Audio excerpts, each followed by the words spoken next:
Good morning, Dreyfus. Happy Thursday. Us here at DSOA Today hope you're having a spectacular and awe-inducing day. I'm Brendan Williams, and good morning, Ephraim. Thrilled. It is February 29th, 2024, and Brendan, did you know today is Leap Day? A day that only comes every 4 years, and it's not about frogs or toads either. In fact, we actually have a package that's going to educate you more about this day. Wow, that's wonderful. An extra day of this beautiful year. But now let's roll that intro.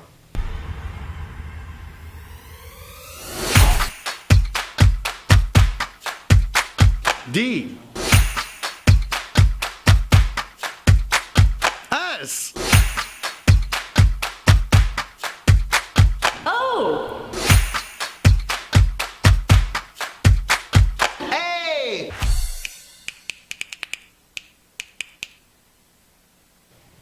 Seniors, there is a mandatory grad bash meeting on Monday, March 4th in the cafeteria at 6 p.m. One parent or guardian needs to be in attendance with you.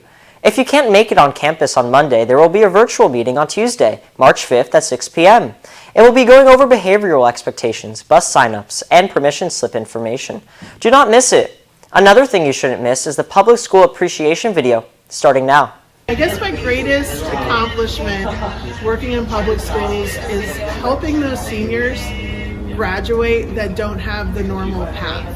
And what I mean by that is everybody comes from different experiences and different situations, and it's not the same trek for every student. In some students it takes, bigger mountains to climb. So getting them to the finish line is my biggest accomplishment. I have several great accomplishments. One of them is, of course, being the team. Being a part of a great team is an accomplishment, and making a great team. My other accomplishment is meeting all the needs of the students and staff, and all of that combined together. I feel like sharing my failures and not necessarily my accomplishments is very strong, but definitely getting connections with students who didn't have any faith in themselves, didn't have any feeling as though they were disconnected with their work, and then showing them that they also have a place in this world as artists. And that's, when you see that light go off, it's always a great thing. So that's an everyday accomplishment, if you want to put it that way. I don't know that I have one definite proudest moment, but I'll tell you, every day to me when I come here is the best day in the world. So I would say every day I'm proud where I can interact and help a child. As far as my teaching career, that is my greatest accomplishment.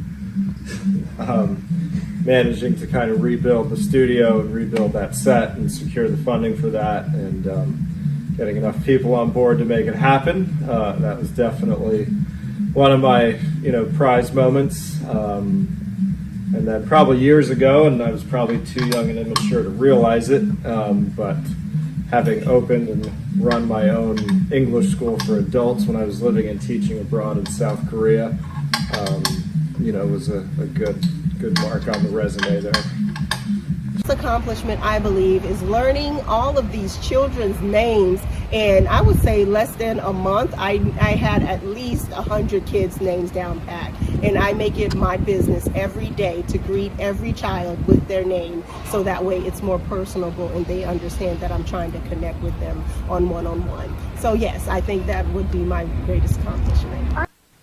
Juniors, please make sure you are ready for SAT School Day testing. This will take place on Wednesday, March 6, 2024 at 8:30 a.m. You will receive your testing passes and locations in your first period classes on test day. Please be sure to get a good night's sleep and eat a healthy breakfast. You must bring your fully charged district device in order to test. Before test day, please make sure the Blue Book app that you will use for testing is up to date. Check your school email for an important message from Miss Finney with instructions on how to update the testing app. Seniors, many colleges require a mid-year report that includes first semester grades. The Common App and Coalition recommendation systems do not remind you to complete this form. Please check your college's portal to see if or when they want these transcripts. Request transcripts by completing the Transcript Request Google form. There's a $3.25 fee for each transcript processed. You must pay on School Cash Online and upload the receipt to the Google form. Allow a minimum of 3 working days advance notice for processing. Film Association invites you to buy an Oscar for your friend, a teacher, counselor, or staff member. Oscars are $5 and only available on School Cash Online. Statues will be distributed with a bag of popcorn during 5th and 7th periods, Friday, March 8th. Hurry and buy now before they are sold out. Speaking of things happening during lunch, the Brothers 5 Jazz Quintet will be playing tomorrow during lunch. Come out and enjoy some live music while you eat.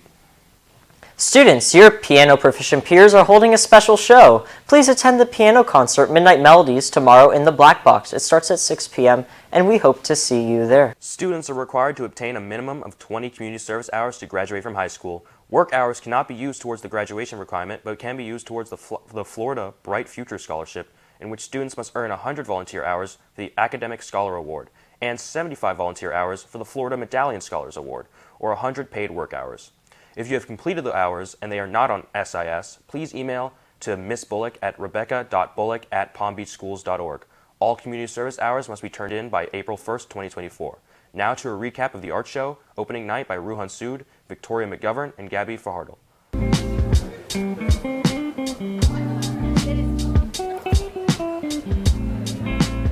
Earlier this month, the Visual and Digital Arts departments held their spring showcase for the public. This show displayed all the hard work students have put in throughout the school year and how far they've come since the beginning. This piece was about the relationship I have through the summer all the way through winter. It represents a relationship that I had with a significant other. I had another piece in my fall show, how I started with that person, and this piece represents the breakup, the end of the relationship. While it is an honor to have their work displayed, students also look forward to seeing what their peers have been working on this year. Sadie Embler explains how this show has impacted her. We only get 2 art shows a year, so this is like our chance to show off because we're not really like a performing art. We just have our like paintings and sculptures and photography. As the students have been working on their pieces, teachers and staff have been working behind the scenes to bring the exhibit to life. Here's Digital Media Dean, Ms. Glossmanova, on the process of the show.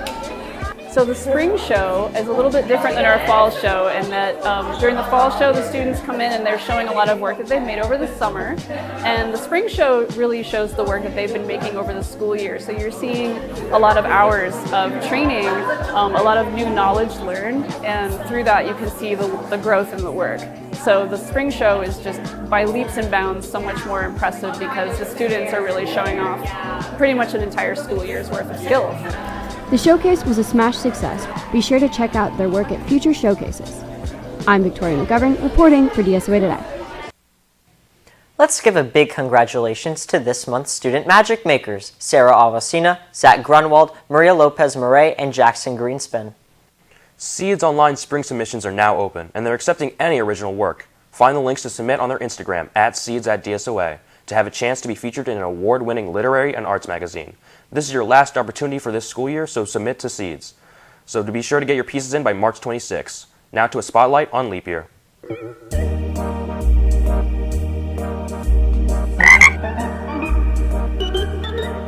Dreyfus, it's about that time again. I hope you all put on your frog costumes this morning because it's officially Leap Day. In case you aren't aware, the calendar that a majority of the world uses, the Gregorian calendar, has an additional day every 4 years. That's why today is February 29th instead of March 1st. But why do we have this extra day in the calendar? Today we have a Leap Day specialist, Jason Monaco, with the answer to that question. Take it away, Jason. Thank you, Hayden. The answer to the big Leap Day question actually dates back to thousands of years ago. Groups in different eras of ancient history, such as the Sumerians and Egyptians, attempted to make a consistent calendar, but their limited technological advancements in regards to astronomy prevented them from getting it right. It turns out that the Romans were the first to implement this concept. After realizing the overlap of days on his previous calendar, Roman Emperor Julius Caesar created the Year of Confusion when he decided that the year 46 BC was going to be 445 days long instead of 365 days long. He then made a 365.25 day year, a tiny bit longer than the 365.2422 solar year, that added a leap year every 4th year. Technically, there's still a 30-second drift every year according to the Gregorian calendar. However, it will take about 33 centuries until that accumulates to another day. And with that, back to you, Hayden. Happy 4th birthday to anyone born on Leap Day. We hope you all have a good one. Well, it comes with great displeasure and dissatisfaction for me to say this, Dreyfus, but that's all we have for you today. Semicolon, however, comma. Before we go, did you know, Brendan, that the longest complete dinosaur fossil is the 27-meter long Diplodocus? That's so fascinating, Ephraim. That's my favorite sauropod of the late Cambridian age. The world would be a much better place if we started caring about people's favorite dinosaurs, wouldn't it, Brendan? I can't agree more, Ephraim, but as we were saying, Dreyfus, I'm Brendan Williams. And I'm Ephraim Jacob. We will see you at class changes and lunch.